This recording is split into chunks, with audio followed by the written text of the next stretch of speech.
Langsung kita akan kaji bersama masalah tentang kajian kitab Uqudul Lijain fi Bayani Huquqiz Zaujain yang dikarang oleh Syekh Nawawi, Syekh Muhammad Nawawi bin Umar Al-Jawi Asy-Syafi'i Al-Bantani ya.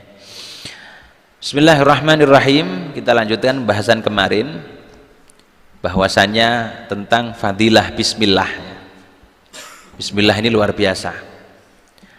Diceritakan dulu itu ada seorang wanita, kana laha zaujun munafikun, dia mempunyai seorang suami yang tidak baik,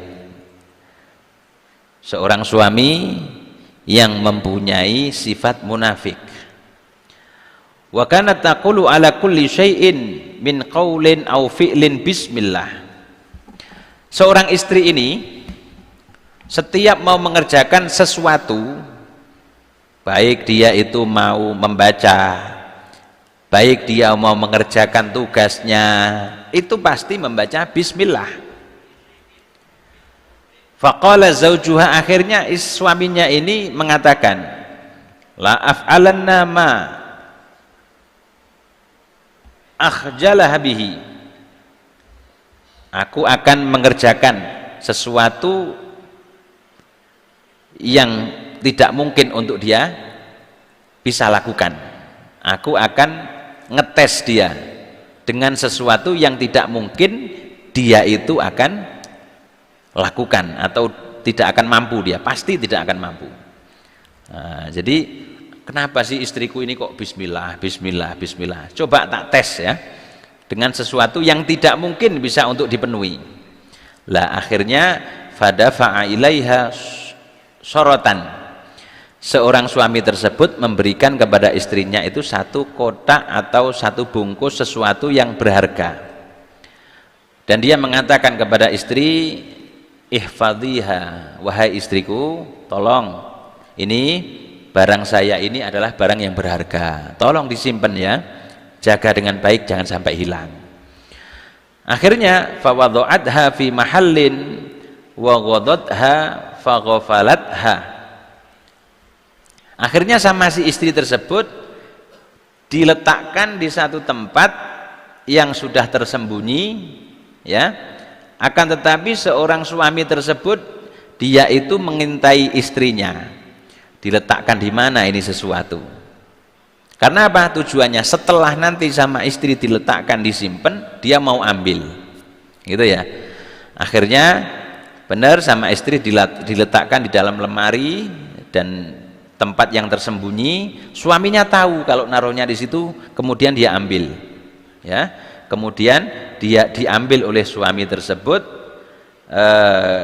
kemudian dibuang di sumur rumahnya. Jadi barangnya diambil, memang sengaja dibuang sama suami ke sumur, supaya apa? Tidak mungkin barang ini tadi akan diambil sama istrinya. Tujuannya apa? Tujuannya suami supaya istrinya tidak mengucapkan bismillah lagi, tidak ada manfaatnya kamu mengucapkan bismillah. Ini buktinya, barang yang telah aku berikan suruh jaga, ternyata kamu tidak bisa jaga, jadi bismillah kamu tidak ada artinya. Tujuannya begitu. Nah, setelah itu barangnya setelah dibuang oleh suami, suatu hari suami tersebut meminta kepada istrinya, mana dek barang yang telah kemarin aku berikan sama kamu, tolong ambilkan. Akhirnya benar, istri tersebut yang tidak tahu kalau barangnya tersebut sudah diambil sama suami, ya dia ambil, dia cari di tempat yang dia simpen, ke lemari tersebut ya, datangi ke lemari tersebut, terus dia mengatakan bismillah, bismillahirrahmanirrahim. Nah, barangnya kan sudah dibuang sama suami, tapi dengan izin Allah, ketika si istri tersebut mengucapkan bismillahirrahmanirrahim, maka dikatakan di sini fa'amarallahu ta'ala Jibril alaihi salam ayanzila sari'an wa yu'ida as-surrata ila makaniha. Ketika istri tersebut mengucapkan bismillah, maka Allah seketika itu juga menyuruh malaikat Jibril untuk langsung turun ke bumi untuk mengambil barang yang dibuang ke sumur tadi, diambil kemudian diletakkan di lemari tadi. Masya Allah. Ya diambil gitu aja sama istri. Diambil gitu aja setelah baca bismillah. Nah, kemudian setelah itu dikasih sama suami yang meminta tadi. Wah, terkejut ini suaminya. Loh kok iso ya? Wong barangnya sudah tak buang kok kamu bisa nemukan? Kamu tadi temukan di mana? Loh, ya saya temukan di lemari, wong dulu saya letakkan di lemari kok. Nah, ketika saat itu terjadi, suami tersebut taubat kepada Allah dan dia mengakui kalau bismillah itu luar biasa. Bismillah itu luar biasa. Nah, jadi barang yang sudah dibuang ketika dicari dengan menyebut asma Allah, bismillahirrahmanirrahim, oleh Allah dikembalikan lagi melalui memerintahkan malaikat Jibril alaihi salam. Masya Allah ya. Jadi jangan sampai kita ini lupa tidak baca bismillah ya. Mau makan, mau minum, mau pergi keluar rumah, mau pergi ke satu tempat, bismillah tawakkaltu 'alallah la haula wala quwata illa billah. Mau makan, bismillahirrahmanirrahim, Allahumma barik lana, dan seterusnya. Nah, nanti insya Allah diterangkan di belakang nanti. Kemudian kita lanjutkan dalam muqaddimah ini setelah beliau menerangkan tentang bismillah. Setelah itu beliau mengatakan kitab ini nanti akan membahas beberapa pasal. Pasal pertama yaitu menerangkan tentang hukukuz zaujah ala zauj, hak-hak seorang suami yang harus dipenuhi kepada istrinya. Kemudian pasal yang kedua adalah hukukuz zauj ala zaujah, hak seorang istri yang harus dipenuhi kepada suaminya. Kemudian al-faslu tsalits fi bayani fadli sholatil mar'ah fi baitiha, keutamaan sholatnya seorang istri di rumahnya, bahkan wa fi annaha afdalu min sholatiha ma'an nabi. Jadi sholatnya seorang istri di rumah itu lebih utama daripada sholatnya seorang istri ketika dia berjamaah bersama Nabi. Jamaah bersama Nabi itu kurang apanya fadilahnya, wis notok ya, pol itu fadilahnya. Tapi ternyata sholat di rumah itu lebih utama. Nah, gitu ya. Nanti ada keterangannya. Kemudian pasal yang keempat adalah fi bayani hurmatin nadhari rajuli ilan nisa'i al ajnabiyati wal aksi, tentang haramnya memandang seorang laki-laki kepada wanita yang ajnabi, yang bukan mahramnya, dan juga haram hukumnya melihatnya seorang wanita yang bukan mahramnya kepada laki-laki yang bukan mahram. Nanti setiap pasal ini nanti akan diterangkan ya, akan diterangkan.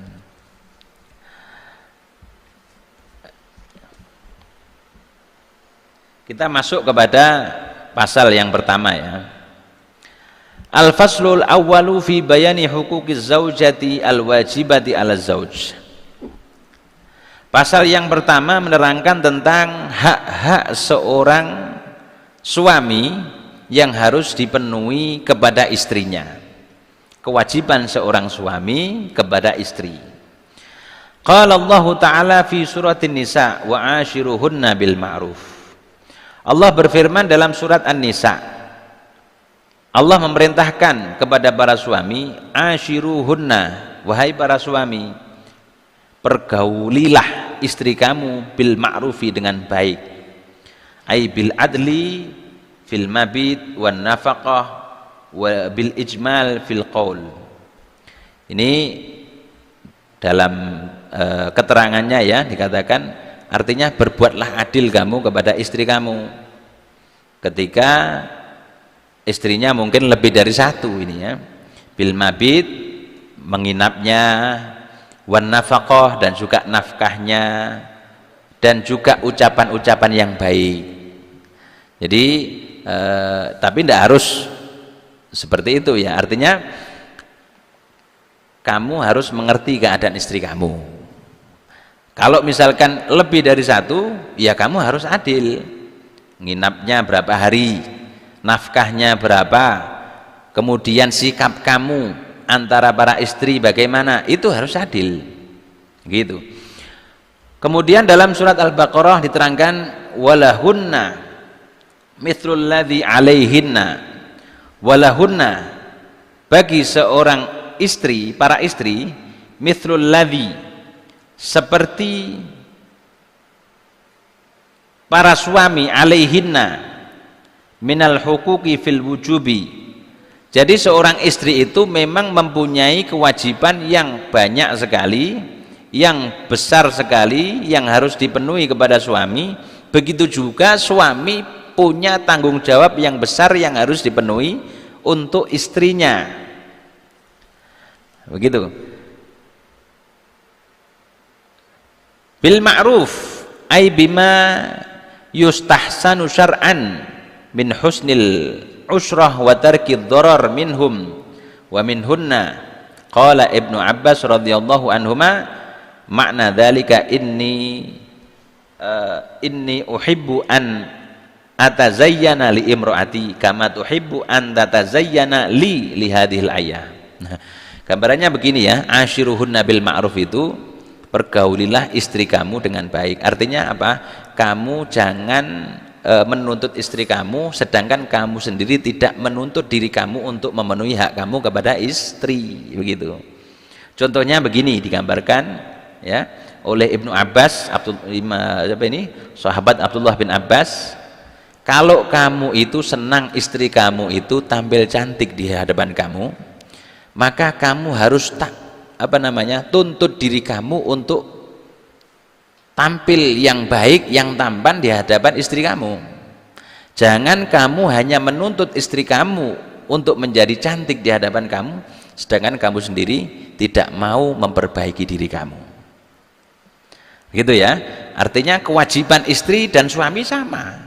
Memang hak seorang istri untuk suaminya itu berat, tapi tanggung jawab seorang suami juga berat kepada seorang istrinya. Walirrajuli alaihinna darajah. Kemudian bagi seorang suami itu mempunyai derajat, mempunyai keutamaan daripada istrinya. Apa itu? Yaitu dia berhak untuk dihormati dan ditaati oleh istrinya, begitu ya. Masya Allah. Jadi rumah tangga itu semuanya sudah diatur oleh Allah, ya, sudah diatur. Posisi istri itu seperti apa, suami seperti apa.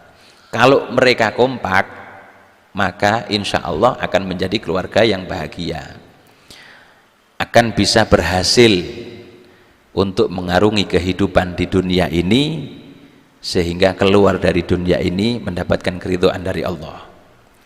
Akan tetapi ketika tidak ada kekompakan, ibaratkan seperti tim sepak bola, suami itu seperti penyerang, istrinya itu seperti kiper yang tugasnya ada di belakang menjaga supaya gawangnya tidak kebobolan. Maka ketika mereka itu memposisikan diri mereka masing-masing dan berusaha untuk tampil sebaik mungkin, maka seperti halnya tim sepak bola yang sangat kuat, maka rumah tangga yang akan kuat, yang akan harmonis pun juga akan terbangun, terbina ketika ada kekompakan memenuhi tanggung jawab antara istri dan suami. Makanya ini masih mukadimah ya, insyaallah nanti di pertemuan-pertemuan yang akan datang kita akan terangkan. Jadi tujuan kita ini hanya satu, mencari ridho Allah, kemudian mencari mahabbah dari Rasulullah, kemudian meminta, berusaha wasilah untuk mendapatkan keturunan soleh, solehah yang nantinya akan bermanfaat untuk orang tuanya, bukan hanya ketika ada di dunia, tapi ketika sudah meninggal pun mereka akan mendoakan orang tuanya dan menyetorkan amal-amal kebaikan untuk orang tuanya. Semoga apa yang kita niatkan, apa yang kita kaji bersama, akan dikabulkan oleh Allah Subhanahu wa taala.